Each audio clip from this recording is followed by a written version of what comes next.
Welcome to No Name Podcast. We talk about everything on the spectrum. Today we have just the duo, just talking about life and stuff. So, yeah. Like always, subscribe and like if you haven't yet. Sorry about the only if you feel like watching us again. Yep. Feel free to subscribe and like. Sorry about the delay in episode. We got some hiccups here and there, but we just been slacking, Kevin. we've been slacking. Yep. Let's not even lie to them. So, yeah. Today's topic is the 5 love languages. So I've been listening to the Hey Bitch or Big Mood podcast, and that's run by some of the JK crew, the girls. And one day, Casey, Tiff, Steve, and I forgot who's Steve's. Nikki? Yeah. I was confused between Nikki and Gina, but it's Steve and Nikki. They were talking about the love languages and how I thought it was so interesting because Casey and Tiff just like they got married a couple years ago, and they were like, "Oh shit, this last year was like the worst year for the two of them." And I was like, "Damn, like relationships aren't always like sunshines and rainbows." It's like pointing downwards. There we go. Perfect. Okay. Yeah. And so I was like, damn, like, and then what they do, they brought up the 5 love languages, and I was like, oh shit. The 5 love languages are basically physical touch, quality time, gifts, words of affirmation, and acts of services. And it's basically saying how these different 5 things are how different people show their love. And so I was just thinking about my personal life, and I was thinking about you, especially, Kevin, because I think we've shared this before, but can you tell me, like, remind me again, like, how Sarah shows her love to you, and, like, you don't really reciprocate as well with that? So it's more like she doesn't receive my version too well. Like she's more of a like I love you a lot kind of thing. Like always saying I love you. Like words of affirmation. Yeah, words of affirmation. Where I'm more of like have you eaten yet? Just ask her like how's your day. Like just try to make her feel like I care. So it's through like different. Acts of service. Yeah. And like it's different, but like through the 5 love languages, it says that couples, and this could be for anybody really, but like couples, if you want to resolve more of your problems, you have to try to understand the way that they are showing you love. Because like in my relationship, I didn't know that my significant other was showing their love to me. Like I thought, because the way I showed love is different from the way she showed love. And so I thought there was only one way, and like I didn't understand when she was showing me love. And so I was like, what the fuck? Like, is something off here? And then like same to her. Like we spoke like complete opposite love languages. And so when she would show me love, I was like, what, like what's wrong? Like why isn't she showing me like that she cares? But in reality, she was doing it just in her own way. And I was like, fuck, I should have like studied on how she showed love so that I could show her appreciation, so that we both wouldn't just feel like we're giving love and then like it not being reciprocated. It's facts. I feel like whenever you're with someone, you have to really understand them on a deeper level, like how they act, how they show love, how they just do this and that, so that you know when to act or when to talk about things. Because love is a very difficult topic to understand, because everyone has their own way of showing love. Facts. Like no, it's like who teaches love? life does. Exactly. Like you figure out what love is to yourself. And so I feel like there's it's good to have people like you, people like that's why I hit you up immediately after. I was like, "Are you down to do a podcast?" Because like I'm trying to talk about this, you know. Yeah, yeah. So it's like it's good. It's good to have people to talk through your emotional shit with, you know. Even if you're a guy, like I feel like a lot of guys are raised, but like it's different. It's like starting to become different now. But like when we were raised, like look at my dad, look at your dad. They're like fucking like tough ass. Maybe your dad's a little goofier, but Amnoy definitely was like fucking just like the most intense guy ever. Yeah. And still to this day, he's like, oh, don't show feelings. If you show feelings, then you're weak. Because to be honest, I'm like my dad loves me. I know he's coming from the best, but when I went through a breakup and I was showing sadness, like I didn't dare like even cry in front of him because then he would just look at me and like say what the fuck, like why are you crying? Like but I was just sad and he was like, son, don't be sad. You're like you're showing weakness. And I was just like, I saw that and I was like, wow, like I felt so I wasn't even mad because I felt so bad for him that he felt like he needed to suppress his feelings. And that's a whole nother thing. Because I don't know how to communicate with him because he's so set in his ways. Like I don't know how to change his mind about anything. And it's just so it's so difficult to communicate with somebody with that mindset. Yeah, going back to the feelings thing, like watch out for that.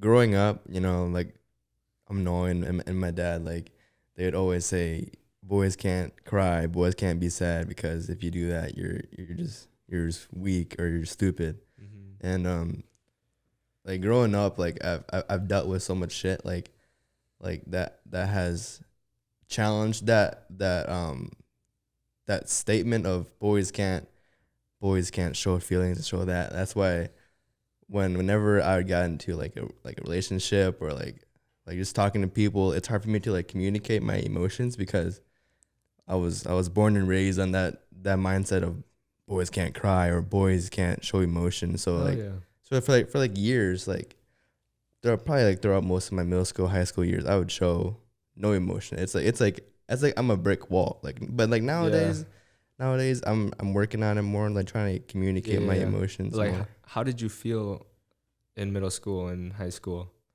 Like because you were a brick wall, like was that just you or did you think that was the way it was or I felt like it was just me. It felt normal to me, like just suppressing all the feelings. Like that's probably I feel like middle school years were probably my worst years in my life because I got like kicked out of my house like multiple times. I got like in trouble a lot. That's because so much suppressed emotions just bottled up, and then to the point where like if I got into an argument, it would just all come out and like it would make things 10 times worse.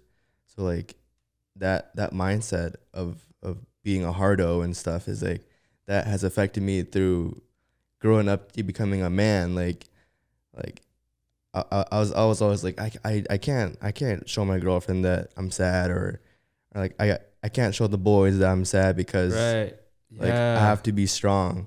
Dude, I fucking man, I understand like where you're coming from so much because I was always in our squad, I was always a softie. And like I would always be the one that would like show my emotions, and I was so mad at you guys because y'all were just trying to be some hardos, and I was like, what the fuck, guys? Like, and then I just got so sick of it to like where I'm happy I just showed who I was, and like you guys would just make fun of me for it, and I like wouldn't care, but I'm happy that like you are where we're at now. You know, we are where we're at now. Yeah. And like I had a really interesting thought. It was like, where in your like, where did you find out that you changed? Like, where did it click for you that, oh shit, it is okay to start like showing emotion? With my prior relationship, I remember this. It was I think summer of 2017. Like I was going through some issues with my previous girlfriend, and Yeah. I remember like I think Tommy was there. It was summertime, and we were talking on FaceTime, just talking about some like serious stuff, like talking about going on break and stuff, and how things maybe won't work out, or like I was unhappy or something like that. Oh, like summer break? Summer break, yeah. Oh, so this was like in May before we graduated? No, this is 2017. This is like 2 years ago. Oh. Yeah. Okay. But this resonated with me. I remember. Oh wait, yeah, yeah. I was on FaceTime, and then we got off, and then I was like tearing up a little bit, but like I was trying to hold it back because like I can't show emotion. You know what I'm saying? Tommy went upstairs. Tommy's my cousin, by the way, and went upstairs, and my mom knew that I was on FaceTime with her, and she asked like, "What happened?" I went to the kitchen, and then like I was just like making food, and then she came back and she gave me a hug, and I just broke down. Oh, your mom? Yeah, cause I've never like me, my mom, and my dad, like I don't show like lovey-dovey stuff, cause growing up, like I had to be like the man in the house, you know what I'm saying, like divorced parents and stuff. So I was never really affectionate with my family, but like that hug, like just like was like a big sigh of relief. Cause like she understood. Yeah. Like she was at least trying to understand what you were going through. Yeah. So like that was when I was like, it's okay to show emotions. And wow. Do you think like all this time she was, cause I remember growing up with you, like your mom was a fucking hard ass. Like she was a hardo. So like, do you think all of this time she was just trying to like make you a brick wall, or and then like she realized that like, oh shit, he's going through some shit now, because like she would yell at you all the time. And do you think that was just out of frustration of like you not listening to her? Or I think it was based on situation, because when my dad had left, she had told me like, since your dad's gone now, you are the man of the house. So I was like probably like 10, 11 at the time. So like, like me being me, like I had to be strong for my mom, you know what I'm saying? Because like if I wasn't strong, she'd probably break down and start losing it. But as a kid, like even that young, putting myself in that position of being the man in the house, like I had to be very emotionally strong so that she can rely on me and put her head on my shoulder. So that's why I was like really like brick wall like back then. Yeah. And then she would never understand like why I'm acting this way or why this and that, because suppressed emotions. And then plus she was probably going through a bunch of shit exactly herself, too. So she didn't understand what I was going through and what I was put through as a kid. But I think as we grow, and as me and her talked more and more like on some like adult shit, like she understands now, and now we're just like a good family. But like back then it was just like, it was tough. Like everything was arguments here and there, like like yeah, I know. And like I would try to be there for you, but like I'm sorry that I didn't understand like everything that was going on, because there's so much more. Like I feel like we are so quick to just talk, but how are we to judge without knowing the full story? Yeah. Because like we're just seeing the surface. There's so much shit like before that. And so I'm just happy that we can be like having this conversation now. And like I feel like this brings an interesting topic. Where like how far can personal growth go before you're satisfied? I feel like it depends on the person. I mean, if you're the person of always wanted to improve, then you would always want to work on yourself. But if you're satisfied with just the least amount of success, then you probably like grow a little bit personally. And you'd be like, oh, I've changed it a little bit. I'll probably be good for now. But like, if you want to grow a lot, then you continue to work on yourself. So there's no limits. The sky is your limit. Right. Because I'm thinking like right now, some of the things I'm working on are listening more, being more attentive, and I'm working on my social skills, how to be better with people I've never met before, and how to just be a better social person. Because I feel like in high school it was really easy to practice that, just because like you always have people to be around and to practice with. But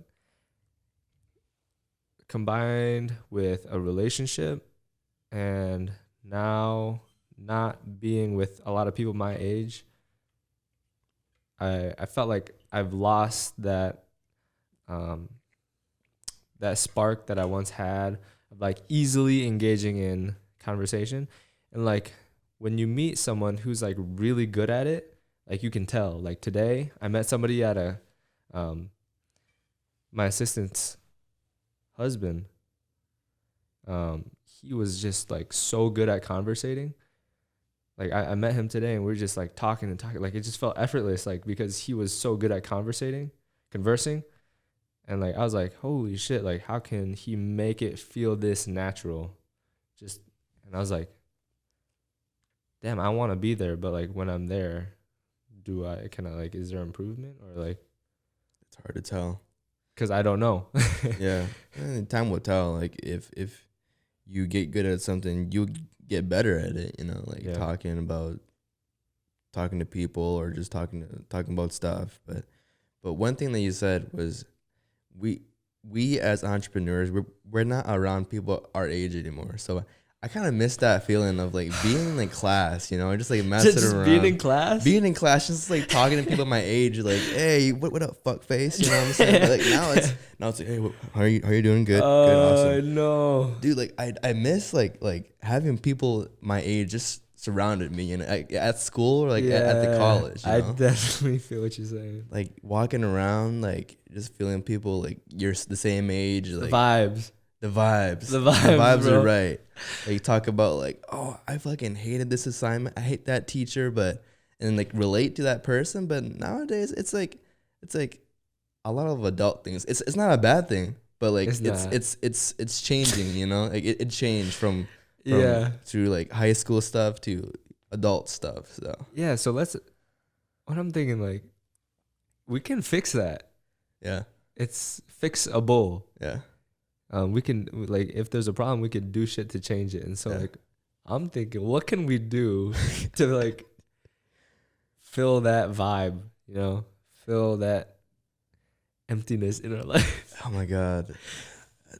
Some days I'm just like, I just want to, like, go to the college, just, like, sit in the classroom, just be like. Are you serious? Yeah, just, like, it's like, what's up, guys? Like, that'd be so sick. No, just, like, sit and then like, the fucking, like, lab or something, just, like, talk to people, be like, hey, what you up to today, Like, but, like, I feel like if we want to solve the problem of lacking that personal connection with people our age, we gotta throw, like some, like, event here.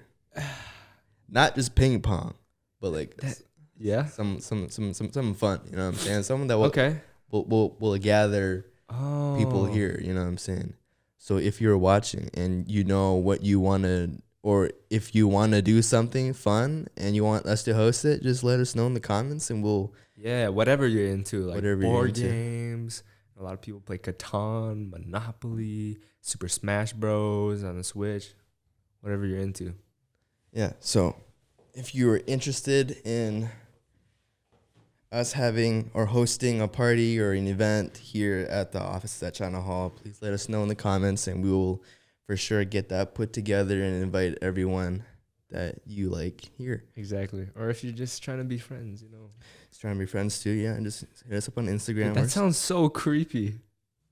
You're just trying to be friends. Just trying to be friendly manner. We're really lonely, bro. Yeah, we really are though. We out here, man. Like most of my days. That's what. Not to be corny, but that's what Gary Vee said. He said, like entrepreneurship is like lonely as fuck. Like a lot of people see the glitz and the glam, the expensive cars, and blah blah blah blah. But it's a lonely game. But behind all of that, it's lonely. But every day, what I do is I wake up, go to the gym, and then like I either stay at home and work or go here and work, and it's just an empty room like the whole entire day. Like it's mad lonely, bro. It's mad lonely. Like I have like no like teenager friends, you know? It's just straight up just old guys. Yeah. Just old men. You know what we should do? Do you want to meet? Like, this should be our way of having fun. Like, this is fun to me. Yeah, it is fun. I don't know if it is to you. No, it's fun. But it's fun to me. But like staying consistent with our podcast.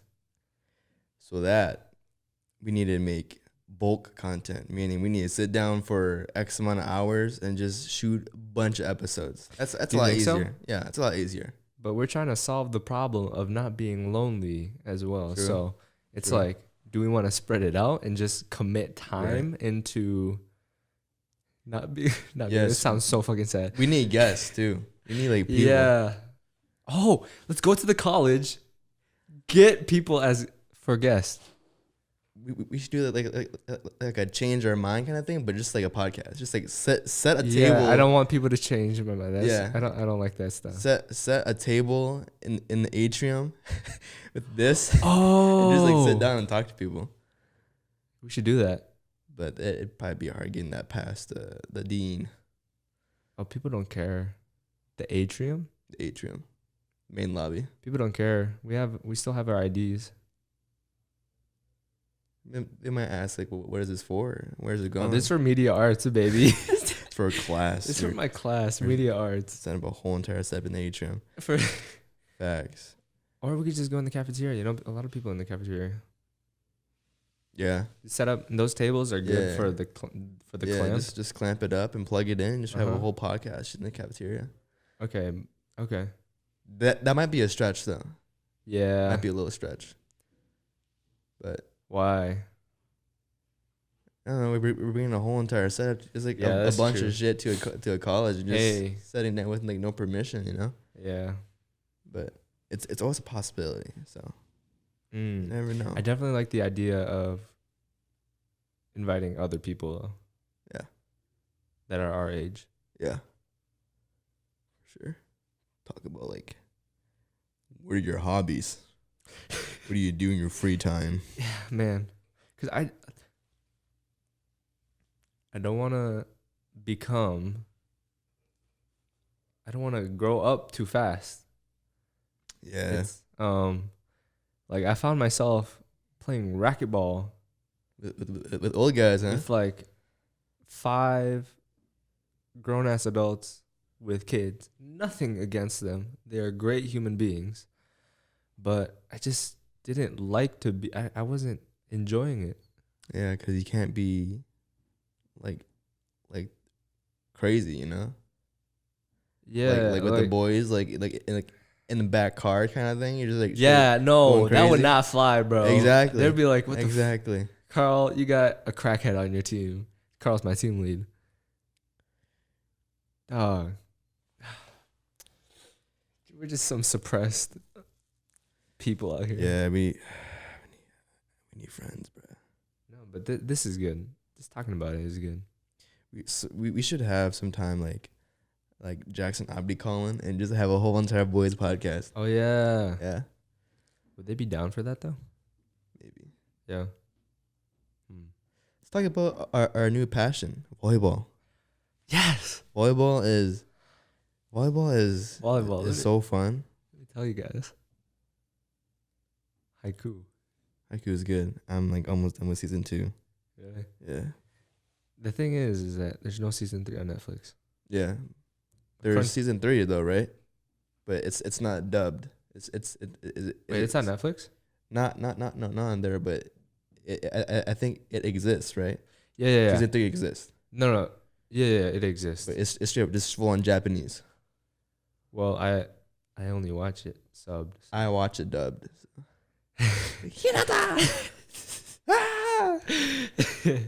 I don't know. It's on Crunchyroll though, and Is it? you could watch it for free. Oh, Yeah. There's just ads in it. uh, So like at the beginning, there's gonna be an ad. Maybe at the end, there's an ad. that's fine. That's fine. But volleyball.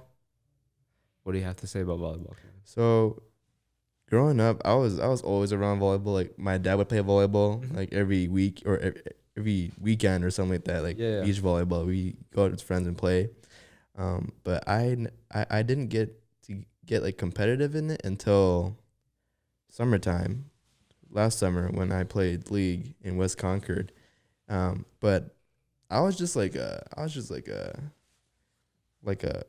player, you know what I'm saying? I wasn't obsessed with the game yet until I played open gym, where I can actually like play like a good game without having to worry about losing and stuff. Oh, I see. So the stakes were kind of high for you to experiment at Yeah. first. Yep, because I was in an actual league. But now in open gym, I can just fuck around and like Dude, try new things. was the first? Wait, was the first? When was the first? When did you go to your first open gym? Was it the time I went as well? My first time. No, you went one time at Autumn Ridge without me, and then I came second time, I think. But, and then did we go to NVC after that or before that? After that, Okay, sweet. Oh, I invited you though, yeah, right? I was like, yeah, because I remember I was watching Haiku.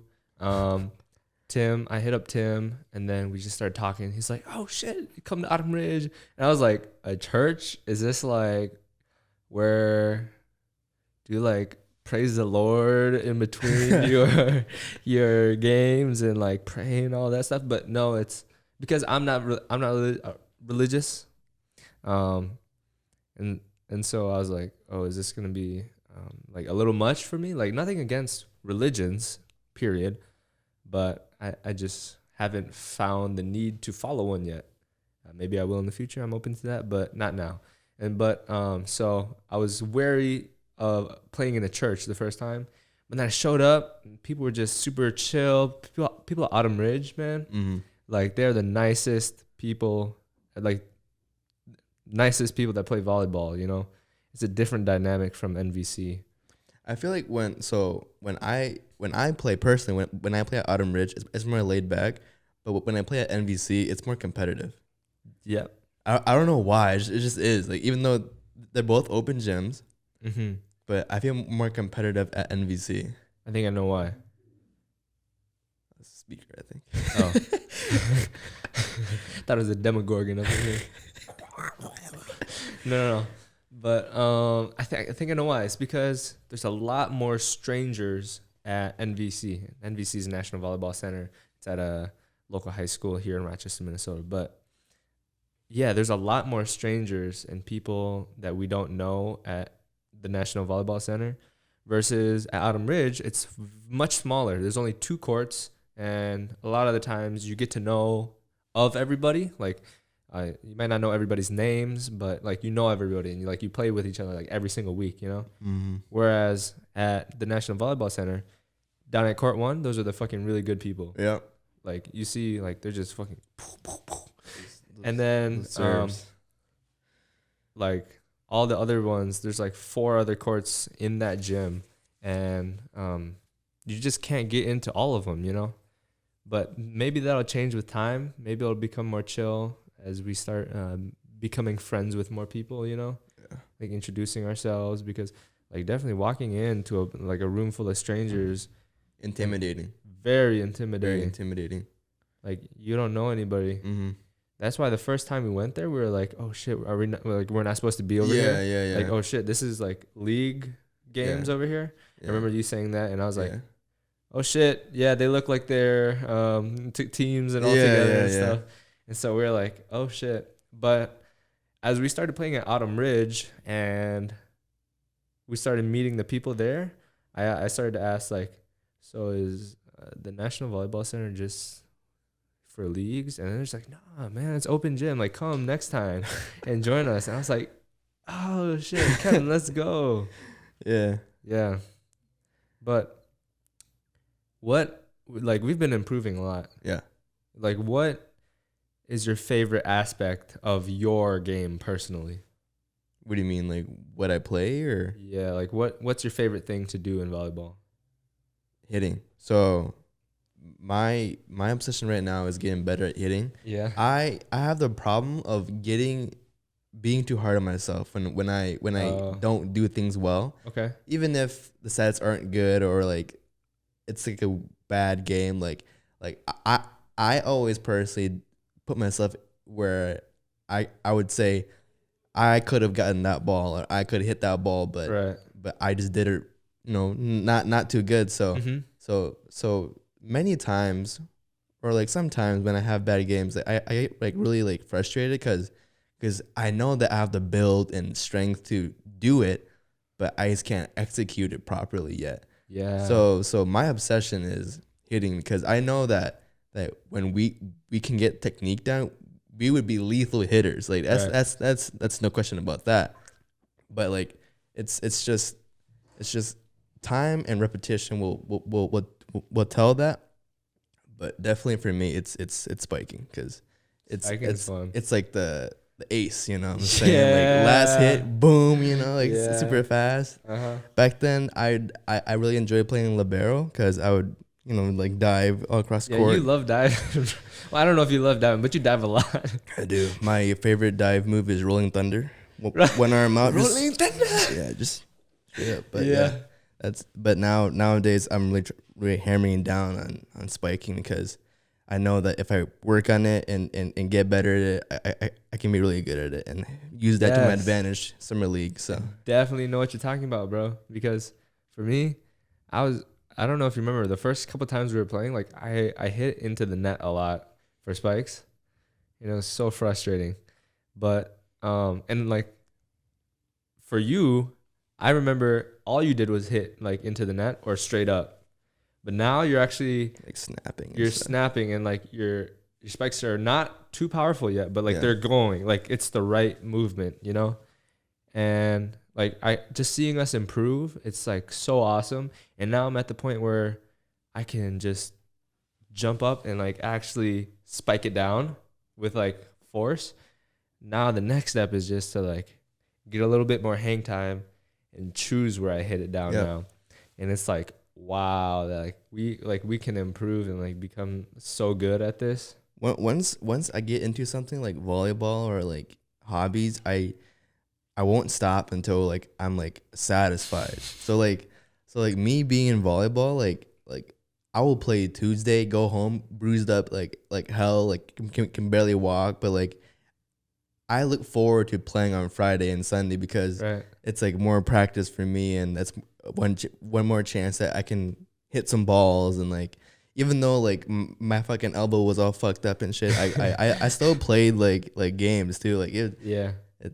for me, when I get into something, I put all my effort into it. So, Yeah. It's just because like the passion, yeah.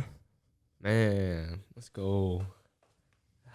B-ball boys. Yeah, B-ball, B-ball boys. boys. Vietnamese ball boys. Oh, man. So it's been half an hour now. I think we can wrap it up. Talked Yeah. about some good topics today. Yeah. Yeah. All right. Talked So, about a lot of good stuff. lots of good stuff. So as always, if you did enjoy this episode of No Name Podcast, please subscribe, like, comment down below. If you do want to join on a podcast, DM us on Instagram at KevinQ Tran or Johnny_Q_Tran. Ask us about the podcast. We'll schedule it out. But as always, hope you guys enjoyed the episode and have a good day or night. Thanks for watching.